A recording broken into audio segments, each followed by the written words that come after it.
we would begin, if we were standing in your physical shoes, by acknowledging that change must come. It cannot be otherwise. And so you cannot help but play a role in that, because you exist, you observe, you shoot off rockets of desire.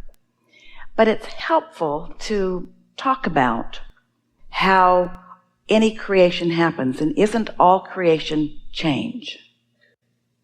Because all creation is experiencing what is, acknowledging how it could be better, launching the rocket of desire, and then lining up with it. Yes?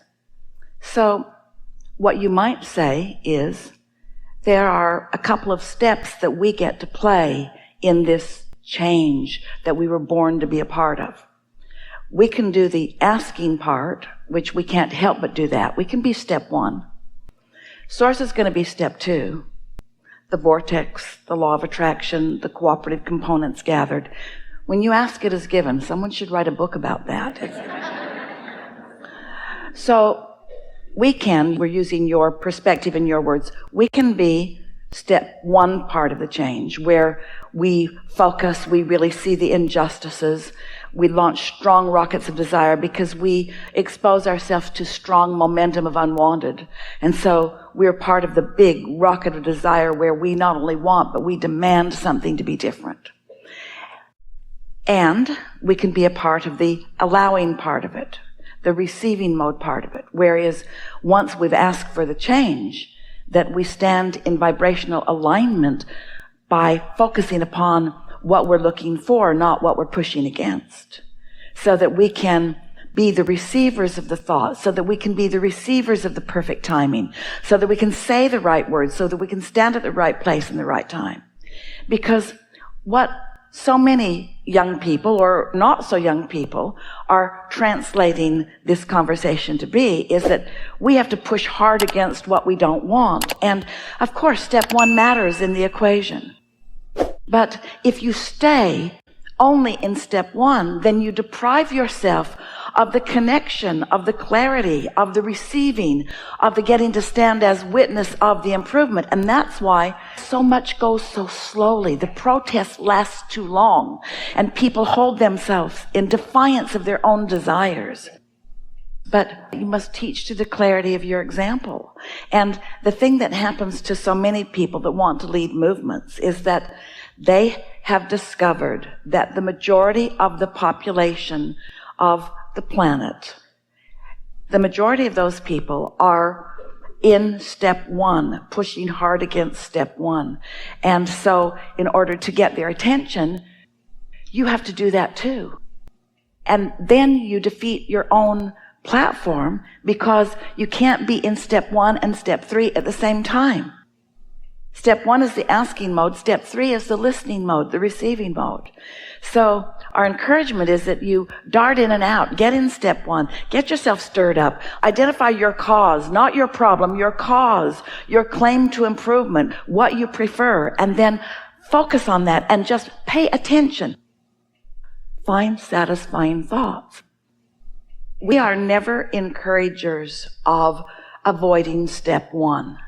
We just don't want you to make a life career out of step 1. And most people, once they get in step 1, that's where they want to stay. And the reason is this. We understand the reason. They have a valid reason. It just doesn't serve them very well. Is that the unwanted thing that happened, that step 1 moment, caused them to want a better world, to want a safer world, to want a happier world, a world that right now they don't believe is possible because they're all twirled up in what they're watching on television or the reality of what just happened. And so it feels to them that in order to justify all this new goodness that they're asking for, that they have to push really, really hard against the badness. But how it works is you teach by the clarity of your example. Some years ago, a family came to these gatherings when the gatherings were much smaller, in very early days that Esther was allowing people to know she had this weird gift. And 2 people married, husband and wife, both physicians, and they had a small airplane that they flew frequently to do humanitarian work in communities not too far from where they lived. And they had a young daughter, and they were flying back to their home in the desert and misunderstood which way the wind was blowing and approached the landing from the wrong direction, and their plane flipped over and caught fire. And no one was hurt. They got out of the plane, but the young girl was shaken by it. And what her statement to her mother was, we've been listening to Abraham and we believe we create our own reality. And how did we do this? Now she felt vulnerable and afraid, and her mother wanted to know what she might say. And we said, hardly anybody survives a plane crash, but you did. You came in from totally the wrong direction, flipped over, caught on fire, and all got out. We'd say, something's going well for you, wouldn't you? And so the important thing is to do whatever you can do to help your daughter maintain her connection with her source. Because when she's in connection with her source, she'll feel good. She'll feel safe. She will attract things that are. And the worst thing you can do is fan the flames of what makes her feel vulnerable. And so we get it. People don't want to hear that. They want you to face reality, and they want to take all kinds of action. But you're leading us to the most important thing that we will talk about here together today. You're really going to like it, how it ties together, and the tool that it will give you for clarity along the way and success in whatever it is you're teaching or living yourself. So in every moment that you are awake in your physical body, you are in the receiving mode of something, because you can't turn your tuner off. It's on, which means you are emitting a vibrational signal, which means you are receiving a vibrational signal, because whatever station you're on is what's coming back to you. The question that you might want to ask yourself as you're moving through the day, it ties in with this satisfied or not satisfied, is what receiving mode am I in? Am I in the receiving mode of source, who knows the whole picture of me? Or am I in the receiving mode of CNN, who has a different agenda today? What receiving mode am I in? Because depending upon what receiving mode you're in, either will gain momentum. In time, there will be enough momentum that you'll want to take action. But you just want to make sure that you're in the receiving mode. Esther has just sent off to the printer a proof for a new dash card. It's a card you can put on the dash of your car.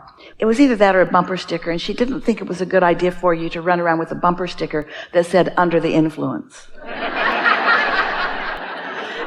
When you look at it, you can't tell what it says because it's all backwards and funny. But when it's on your dash, it reflects onto your windshield. So low on your windshield, it's a nice reminder. Under the influence. What influence am I under? Am I under the influence of my inner being, which means am I in the receiving mode? Or am I under the influence of fearful, worrisome things? So step one, of course, be awake in this world, be alive in this world, and let what comes to you in this world serve you in the way you intended. Let knowing what you don't want help you to know what you do want.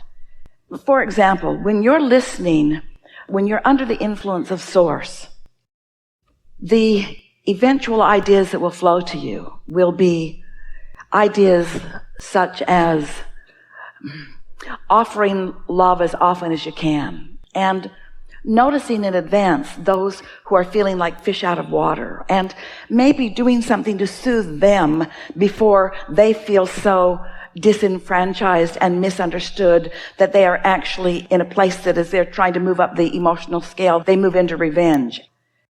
You see what we're getting at? You might be one who rendezvous with someone who is on their way to that kind of an act, but instead they meet you bright and shiny and in love with life and not judging them the way others do, and seeing them through the eyes of source and maybe saying the perfect thing at the perfect time. In other words, when you're under the influence of source, you are part of the solution. When you are under the influence of something other than that, you're part of the problem. So you might just want to remind her that there's step one and there's step three, and which part does she want to predominantly be a part of. And of course, you're going to be part of step one. You can't see that without having that knee-jerk reaction and wanting things to be different. But you sure can give your attention to what you want to be different. If you're under the influence of what so many people are, you want to blame them. There's no place for understanding within you about how they even got there. And therefore, there's no moving forward in helping fewer people get there. Law of attraction says you get what you think about, whether you want it or not, and whatever you're thinking about is becoming more and more and more and more and more. Do you want to be part of the problem, or do you want to be part of the solution? You know, we talk about this stuff so much, and audiences hear and have their individual responses to what they hear here. And we know that as we speak universal truths, as we speak of the laws of the universe as we know them to be, that to those who are hearing it, it could just be another set of words that are just another set of words. We know we can talk to you about your source. We can talk to you about connection. We can talk to you about alignment. We can talk to you about empowerment. We can talk to you about the receptive mode. But until you've actually lived some life and know you want something, and then actually deliberately quieted your mind and stopped the negative chatter and allowed your vibration to rise, and you know you did because of the way you feel in your body, and then received an impulse or a thought that felt satisfying, felt delicious to you, and so you followed it because we had this discussion, and then you witnessed the result of that, and then you know, because words don't teach. So you have to live it yourself. You have to be joyful in this world that could be scary. You have to feel secure in a world that could feel tentative. You have to demonstrate your own connection before you even have an opportunity at all to awaken it. This movement that is afoot, we applaud it because we think it's wonderful that they are saying we want something different than we've got. But to act like adults that are just now pushing against this isn't going to get them to where they want to be. They want to live in a safe world, but do you know where that safe world is? It's the satisfaction that you feel between wanting a safe world and having thoughts about one. That's where it is. And practicing that until your momentum is so strong that the universe cannot yield to you anything other than that. When you stood before Jesus, dripping your illness, he saw not your illness, he knew your wellness, and he knew it so unequivocally that while you were in his gaze, your illness could not abide in his vibration. And then he said, don't go home and talk about that. He said, go forth and tell no one. Because he knew if you went home and talked about it, that you would not be able to maintain that knowing of your well-being. We know. And so just be easy about this. Don't go out and try to repeat what you heard. You won't remember most of it anyway.